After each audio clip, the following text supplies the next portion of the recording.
Kembali di Breaking News Kompas TV, proses identifikasi jenazah korban bencana Gunung Semeru di Lumajang hari ini kembali dilanjutkan oleh DVI Polda Jawa Timur. Sejauh ini baru 17 dari 40 korban meninggal yang sudah teridentifikasi. Hilangnya data-data sekunder dari korban meninggal dunia menjadi kendala utama untuk mempercepat proses identifikasi. Saat ini jenazah yang belum diketahui identitasnya disimpan dalam kontainer pendingin. Lamanya proses identifikasi membuat warga yang meyakini anggota keluarganya menjadi korban jiwa harus menunggu lebih lama di ruang tunggu jenazah.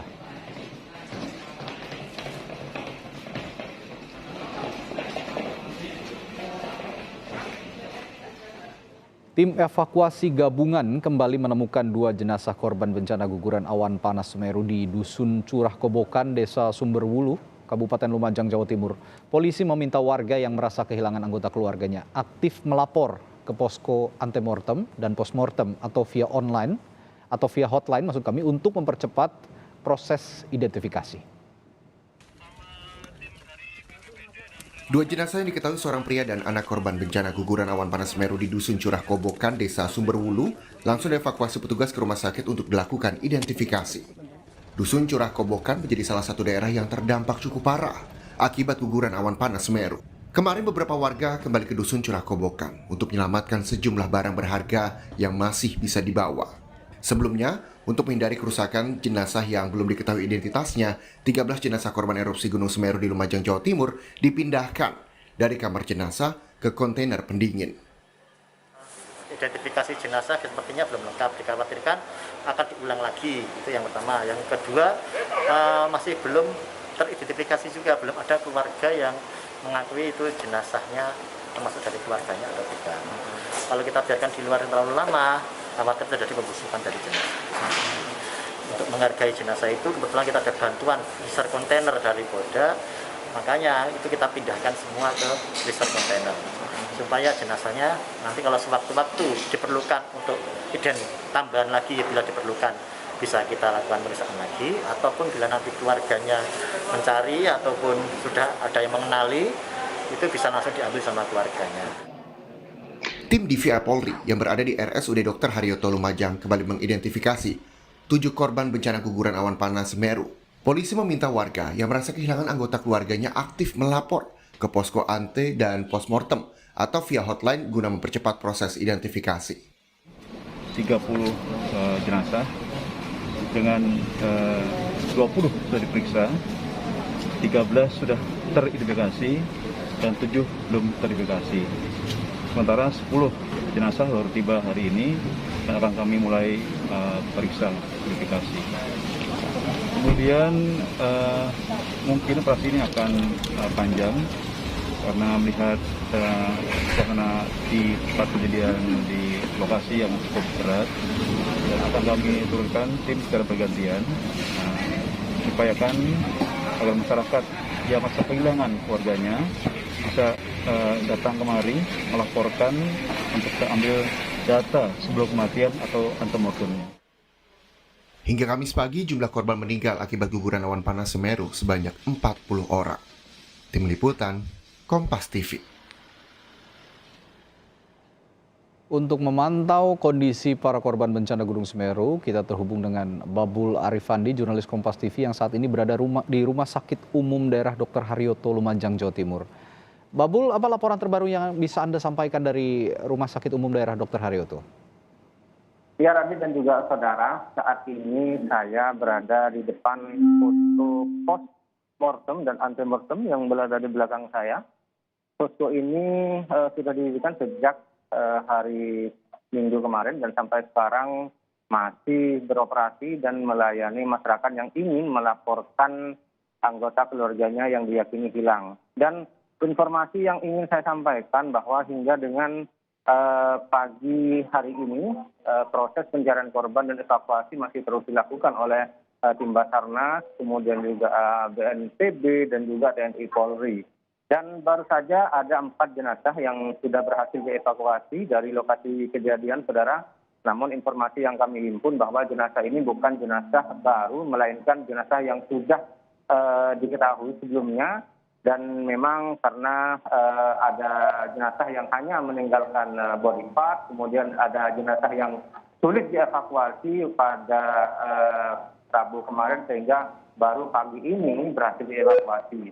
Dan jenazah-jenazah ini memang memasuki hampir 1 pekan pasca erupsi ini memang lebih sulit untuk dievakuasi, Radi, karena memang endapan lahar yang berada di sekitar lereng pegunungan Semeru ini sudah mengeras, sudah memadat sehingga membuat proses evakuasi berjalan lebih lamban. Dengan demikian tadi maka jenazah yang saat ini berada atau yang diterima oleh kamar jenazah Rumah Sakit Dr. Haryoto berjumlah 40 orang.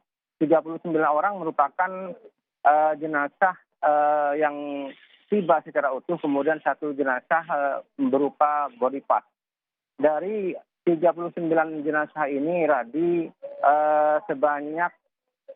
dari 40 jenazah ini, Radi, sebanyak 37 ini merupakan jenazah yang berasal dari lokasi kejadian, kemudian 3 orang jenazah ini merupakan jenazah yang sebelumnya dirawat di Rumah Sakit Dr. Haryoto, sebelumnya dirawat di ruang ICU, kemudian karena kondisinya kian memburuk, akhirnya ketiga korban ini meninggal. Saat ini, Radi, proses evakuasi terus dilakukan di sekitar lokasi kejadian, kemudian di kamar jenazah proses identifikasi dan lab forensik yang dilakukan oleh Polda Jawa Timur, tim DVI, kemudian juga rumah sakit masih terus berjalan, Radi. Ya, Babul, Anda mengatakan 40 jenazah sudah ada di Rumah Sakit Umum Dr. Haryoto. Dan informasi sebelumnya kami dapatkan ada 17 yang belum teridentifikasi, 17 jenazah. Apakah betul begitu? Atau ada informasi terbaru soalnya? Ya, Radi, memang 17 orang ini sulit untuk diidentifikasi karena sudah tidak memiliki data-data sekunder seperti ciri-ciri fisik, kemudian properti-properti yang digunakan, ataupun hal-hal lain yang dapat mendukung percepatan proses identifikasi. Tubuh dari seluruh korban ini, 17 orang ini sudah tidak bisa dikenali. Hal inilah yang membuat proses identifikasi berjalan lamban. Dan sebenarnya para korban yang terdampak erupsi Gunung Semeru ini sebelumnya sudah mengadu dan melapor ke posko ante dan postmortem yang berada di lokasi kejadian dan juga di kamar jenazah. Hanya memang karena proses pencocokan antara keterangan keluarga dengan data sekunder jenazah ini memang sudah sulit sehingga proses identifikasi tidak semudah seperti jenazah-jenazah lain yang data sekundernya masih utuh, Radi. Ya, untuk jenazah yang belum teridentifikasi, Babul, sudah adakah keluarga yang mendatangi pos DVI untuk memberikan data antemortem saat ini?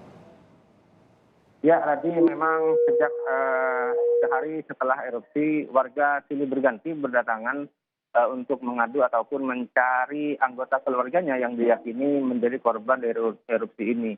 Namun seperti yang saya sampaikan tadi, karena memang dokumen-dokumen penting yang berada di dalam rumah korban ini sudah tidak bisa terselamatkan, sementara data sekunder dari jasad-jasad yang dibawa ke kamar jenazah ini sudah hangus, sudah tidak bisa dijadikan rujukan untuk mengenali identitas korban, sehingga tidak kunjung ada kecocokan antara keterangan korban dan juga data yang ditemui oleh tim DVI. Inilah yang membuat tim DVI kesulitan dalam mengenali atau menggali data-data dari kondisi korban yang meninggal.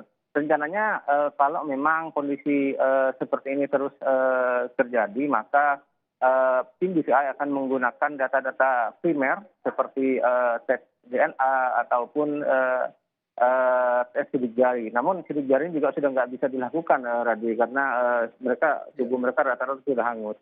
Dan untuk menjaga agar jenazah-jenazah ini tidak rusak, tim sudah memindahkan 17 jenazah ini ke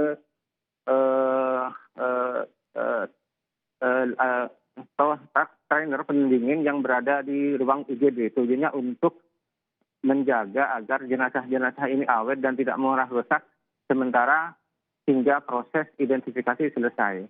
Jadi ada satu kontainer yang sudah disiapkan oleh tim DVI yang kapasitasnya bisa menampung 100 kantong jenazah, Radi. Ya, identifikasi ini memang bisa saja berjalan, namun berjalan lamban. Namun yang pasti butuh kesabaran karena banyak data-data sekunder yang juga sudah tidak bisa diidentifikasi dengan baik dan data-data primer juga yang hangus oleh guguran awan panas yang terjadi di Gunung Semeru. Lalu saya ini juga mengetahui, Babul, kabarnya ada sejumlah korban selamat yang saat ini juga masih dirawat intensif dan dirujuk dari rumah sakit sebelumnya ke rumah sakit Dr. Haryoto. Kondisinya seperti apa saat ini, Babul? Ya, Radhi dan juga saudara, perlu kami jelaskan bahwa di Rumah Sakit Dr. Haryoto ini masih menyisakan 10 orang korban yang harus menjalani perawatan intensif. Jadi dari 10 orang ini, 2 orang diantaranya sudah menjalani operasi plastik agar proses penyembuhan luka bakar yang dialami dekat tercapai. Dari 10 orang ini, sejatinya ada 9 orang yang merupakan pasien rujukan. Sebelumnya 9 pasien ini dirawat di Rumah Sakit Pasirian Lumajang. Namun karena kondisinya yang terus memburuk, akhirnya petugas medis memutuskan untuk merujuk 9 korban ini dari Rumah Sakit Pasirian ke Rumah Sakit Dr. Haryoto Kabupaten Lumajang. Sementara informasi yang kami terima, satu rumah sakit lain yang sempat menjadi rujukan perawatan bagi korban erupsi adalah Rumah Sakit Bayangkara. Namun Rumah Sakit Bayangkara ini sudah tidak merawat pasien. 1 orang pasien yang sebelumnya dirawat sudah dipulangkan karena hanya mengalami luka ringan. Nah, selain pasien-pasien dirawat di rumah sakit yang berada di Kabupaten Lumajang, tadi ada 3 yang kami ketahui pasien yang dirujuk ke rumah sakit di luar Kabupaten Lumajang.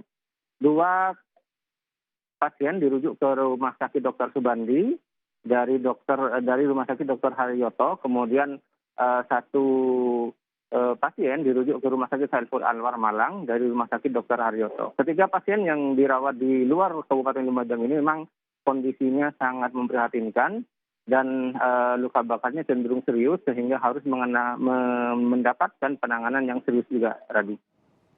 Baik, terima kasih Babul Arifandi melaporkan dari Rumah Sakit Umum Daerah Dr. Haryoto di Lumajang, Jawa Timur.